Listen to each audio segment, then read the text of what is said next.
sekarang kenapa justru malah teman-teman Tionghoa juga lupa sama mereka tuh nama aslinya gitu. Yeah. Padahal kan itu bentuk bahwa kontribusi ya negara ini juga dibangun oleh rekan-rekan Tionghoa juga gitu. Kalau untuk melihat itu, kalau Hakim melihat seperti apa? Ya mungkin karena ada istilah tak kenal maka tak sayang itu ya. Karena mereka tidak mengenal, karena mungkin mereka memang akses informasinya terbatas, sehingga apa yang pernah dilakukan oleh orang-orang Tionghoa pada masa dulu pun rata-rata orang-orang anak muda Tionghoa zaman sekarang pun banyak.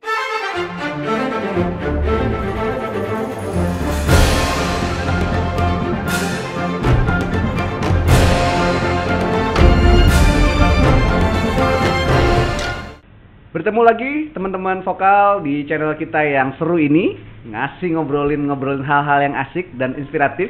Sekali lagi kalau ketemu Ko Hakim, ini bukan gara-gara matanya sipit ya, tapi lebih karena kita akan ngomongin hal-hal yang menarik soal keindonesiaan dan ketionghoaan ya Ko ya, gitu. Dan bahasan kita kali ini kayaknya sebenarnya mungkin udah pernah diungkap di beberapa tulisan-tulisan ya kalau di internet atau di mana, tapi agak jarang memang diangkat di masyarakat umum gitu kok ya. Tentang tokoh masih banyak yang belum mengenal. Iya, masih banyak belum kenal. Kita akan menyebut teman-teman secara agak cepat saja dan sedikit menjelaskan beberapa tokoh-tokoh Tionghoa Indonesia yang berkontribusi di berbagai bidang ya, di berbagai bidang kehidupan kita. Ada yang mungkin olahraga, ada yang sastra atau seni, ada yang lain juga bahkan di bidang politik pun ada juga ada ya. Nah, kita mulai dari yang biasa orang kenal, olahraga ya. Olahraga orang-orang pasti langsung tahu pahlawan di badminton biasanya yang terkenal ya. Rudy Hartono, Tan Yu Hock, Lim Swee King gitu ya. Terus generasi yang lebih baru lagi Alan dan Susi ya, gitu. Itu teman-teman dari ya orang tahu langsung kelihatan sampai ke eranya sampai zaman sekarang kan Jonathan Christie. Jonathan Christie betul. Dulu Marcus dan Gideon ya.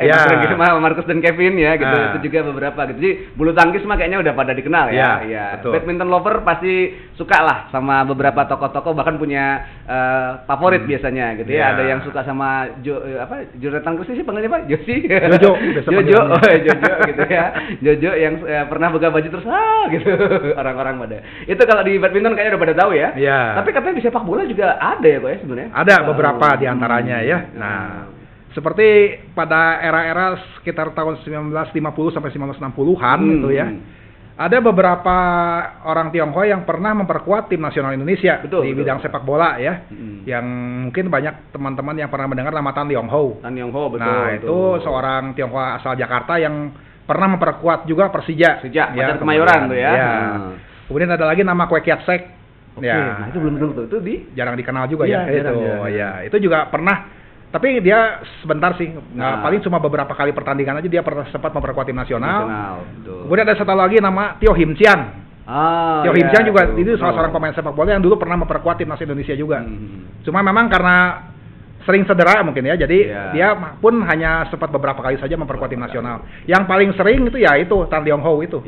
Nah, itu yang paling sering dan paling banyak dikenal pada waktu itu.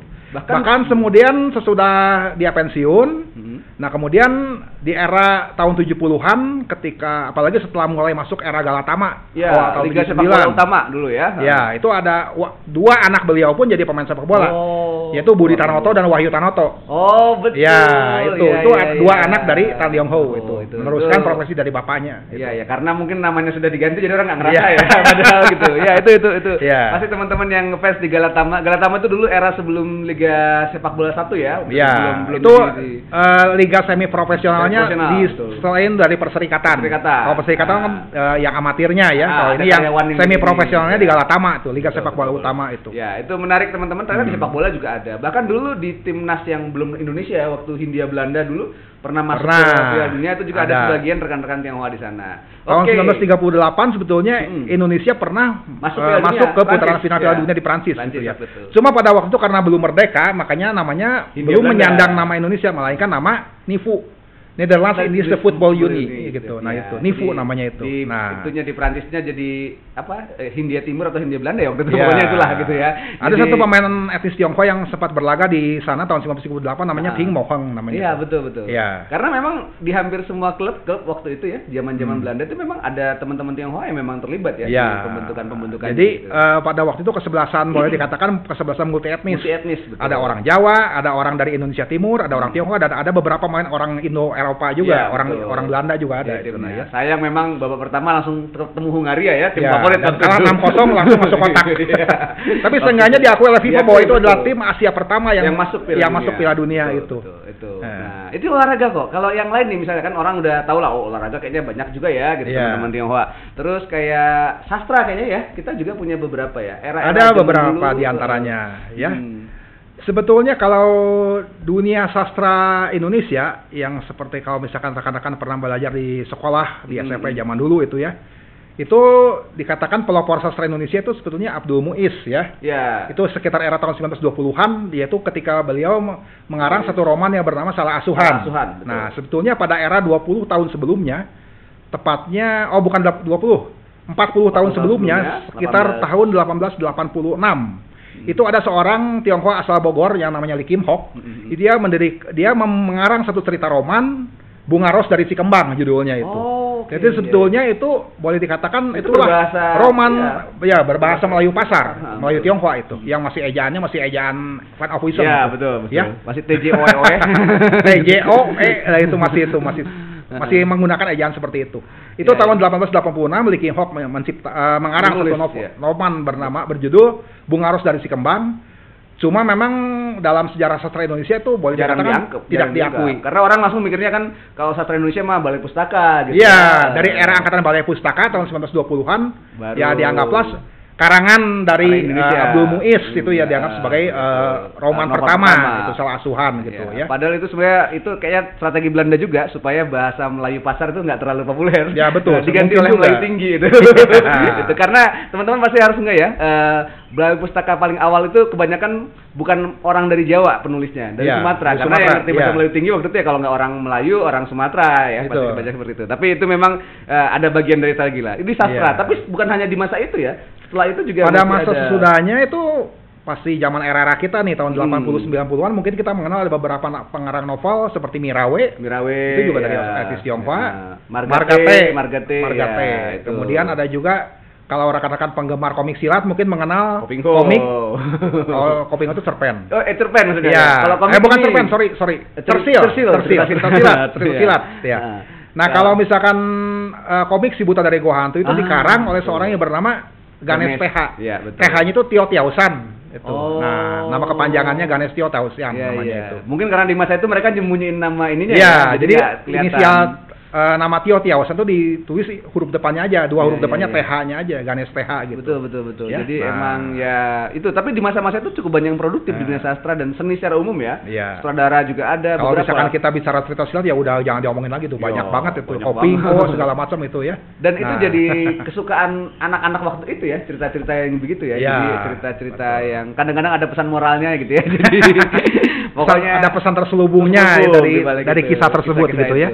Nah, itu berkembang secara dunia sastra. Di dunia yang lain mungkin orang kan mikirnya kayaknya seni sama olahraga mah biasa lah gitu ya. Tapi ternyata banyak juga ya. Kalau orang sekarang kalau dibilang dunia politik orang pasti mikirnya kayak Ahok gitu ya. Padahal sebenarnya jauh sebelum itu sudah ya. Kita udah cukup lama banyak dengan tokoh-tokoh di dunia perpolitikan sebetulnya dari sejak era tahun 1920-an tuh ada beberapa etnis Tionghoa yang sudah mulai tersadarkan dalam tanda kutip bahwa di Indonesia itu mereka jangan hanya berkutat di dalam dunia bisnis saja, tapi juga harus memiliki kontribusi dan bagaimana memiliki ide-ide wawasan kebangsaan begitu. Di antaranya yang seorang bernama Lim Kun Hian, itu setahu saya sekitar tahun 1922 kalau nggak salah itu dia mendirikan Partai Tionghoa Indonesia, PTI. Nah kemudian Lim Kun Hian ini pun pada tahun 1945 bulan Juli pada saat dibentuknya BPUPKI, Badan Persiapan Usaha-usaha Kemerdekaan Indonesia. Itu bersama 3 orang rekannya yaitu Yap Chuan Bing, ya, kemudian Tan Eng Hwa dan Wi Chong Hao. Ya, itu merupakan 4 orang wakil Tionghoa yang berada yang duduk di BPUPKI. Selain juga ada perwakilan dari beberapa etnis lainnya gitu ya. Betul. Nah, kemudian sesudah berkembang ke masa pemerintahan Orde Lama, ada beberapa nama Tionghoa juga yang sempat duduk di menjabat menteri ya. Seperti yang kita ketahui dulu ada Mensesnek zamannya Soekarno itu Wi Chutet. Betul. Nah, kemudian di era Orde Baru relatif nggak ada lah, terlalu banyak ya. Nah, mungkin ada tapi tidak terlalu banyak. Dan setelah era reformasi kita mengenal nama Pak Kwi Kian Gi, gitu, yang pernah menjabat Ibu Mari juga, sebagai Menko Equin ya. Kemudian ada Ibu Mari Alka Pangestu ya. Nah, itu juga. Pak Ignatius Jonan juga ya. Itu. Tapi memang ternyata ada ya gitu. Bahkan di awal-awal pembentukan negara kita juga ada kontribusi rekan-rekan Tionghoa di dalamnya ya gitu. Di Partai Tionghoa itu dan juga di beberapa yang lain. Terus juga kalau nggak salah memang pasal soal kebebasan pers itu ya. Kalau nggak salah di Lim Kuhn itu kan karena di wartawan juga itu dimasukkan usulan dalam diperdebatkan dalam pembentukan konstitusi kita gitu. Tapi itu menarik karena ya nggak cuma di usaha bisnis. Kalau bisnis kita tahu banyak lah ya gitu ya. Dari zaman dahulu kala zamannya apa tuh Chong Afi kalau di Medan ya, kalau di Jakarta ada para konglomerat zaman dulu lah. Ya, zaman dulu kan pada era kolonial Belanda kita mengenal ada dua orang Tionghoa yang sangat terkenal karena kekayaannya. Boleh dikatakan konglomerat pada masanya gitu ya. Yang pertama ya Chong Afi di Medan dan yang kedua di Semarang. Oei Tiong Ham. Oei Tiong Ham ini terkenal sebagai raja gula karena dia adalah pengusaha gula ya. Hampir semua perkebunan tebu di Pulau Jawa adalah milik dia. itu besar dan sampai sekarang juga masih banyak ya teman-teman Tionghoa di dunia usaha. Saya kira banyak lah ya Pak Eka, Pak Cip, banyak lah hampir semua pernah nyebut nama-nama itu. Tapi ternyata juga di yang sosial politik juga ya gitu. Jadi tidak hanya bisnis dan tadi kita ingat beberapa nama yang menarik untuk kita pelajari bareng-bareng karena masih mereka pasti punya banyak hal yang berharga untuk dibagikan ya untuk ini gitu. Tapi pertanyaannya unik kok. Sekarang kenapa justru malah teman-teman Tionghoa juga lupa sama mereka tuh kenapa seringnya gitu. Padahal kan itu bentuk bahwa kontribusi ya negara ini juga dibangun oleh rekan-rekan Tionghoa juga gitu. Kalau untuk melihat itu kalau Hakim melihat seperti apa? Ya mungkin karena ada istilah tak kenal maka tak sayang itu ya. Karena mereka tidak mengenal, karena mungkin mereka memang akses informasinya terbatas sehingga apa yang pernah dilakukan oleh orang-orang Tionghoa pada masa dulu pun rata-rata orang-orang anak muda Tionghoa zaman sekarang pun banyak yang nggak tahu ya. Mungkin kalau ketika anak muda Tionghoa zaman sekarang ditanya, tahu nggak Lim Kun Hian siapa? Emang siapa sih? Karena zaman now. Kenal maka tak sayang begitu ya. Karena itulah kita terjadi miskomunikasi atau gap yang terbangun selama era Orde Baru. Betul. Di era Orde Baru seolah-olah kita sebagai orang Tionghoa itu terserabut dari akarnya. Karena mungkin situasi politik pada waktu terpaksa menyembunyikan identitas kadang-kadang tidak mendukung ya. Bahkan kadang-kadang sampai ada orang Tionghoa yang sampai gak berani mengakui bahwa dirinya adalah seorang Tionghoa itu. Padahal ketahuan sih dari akta kelahirannya. Bahkan berusaha untuk disamarkan supaya jangan ketahuan. Betul. Itu. Ini jadi pelajaran baik buat kita semua ya teman-teman. Paling nggak tadi beberapa nama kita sebut, masih banyak nama lain sebenarnya ya. Masih banyak di dunia seni, di dunia kalau di dunia hukum mungkin teman-teman ada mengenal nama Yap Tiam Hin, betul. Ya, itu seorang pengacara kondang asal Aceh itu.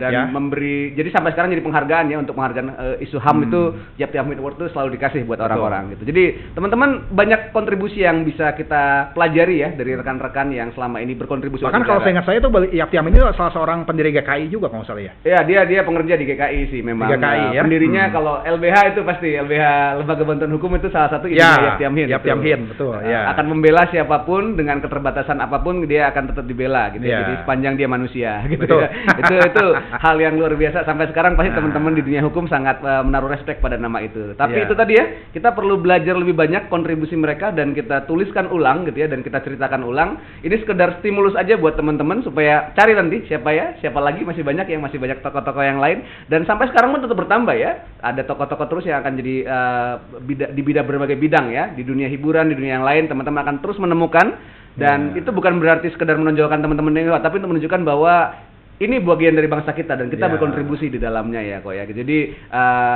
kemerdekaan dan pembangunan Indonesia itu tidak oleh satu keringat dan darah satu orang saja, tapi oleh begitu banyak orang, termasuk rekan-rekan Tionghoa. Dan mungkin juga. salah satu hikmah dari keterbukaan di era reformasi ini yaitu kita bisa rekan-rekan Tionghoa zaman sekarang itu sudah tidak alergi lagi kepada dunia politik. Betul. Bahkan ada beberapa rekan yang kita ketahui pada saat pemilu kemarin banyak yang terjun ke dunia politik sebagai caleg ya dari berbagai partai ya. Ada yang kalau zaman dulu pada era Orde Baru mungkin satu hal yang boleh dikatakan tabu ya. Seolah-olah kalau dunia politik tertutup bagi orang Tionghoa itu ya kayaknya tuh. Wah, bahkan seolah-olah itu satu hal yang boleh dikatakan mengerikan lah mungkin lagi. Tapi sekarang sudah tidak lagi seperti itu ya. Kita sudah era keterbukaan, era reformasi. Betul. Teman-teman Tionghoa pun sudah tidak lagi alergi atau tidak lagi takut untuk turun terjun ke dunia politik. Dan tentu kita perlu belajar juga ya dari semua pengalaman-pengalaman sebelumnya. Ini hal yang menarik untuk terus capai lawan. Teman-teman, kita semua warga Indonesia, nggak ada yang numpang di sini. Kita semua berkontribusi, kita semua juga berkolaborasi untuk membangun negara kita yang lebih baik. Terima kasih Ko Hakim sudah berbagi. Sama-sama. Nama-nama tadi akan kita coba cek di kolom komentar kalau ada teman-teman yang mau tahu siapa lebih jauh ya gitu. Jadi silakan dikomentari lebih jauh. Terima kasih juga buat teman-teman telah menyaksikan. Sampai jumpa di bahasan vokal berikutnya. Dah semuanya. Yo, bye-bye.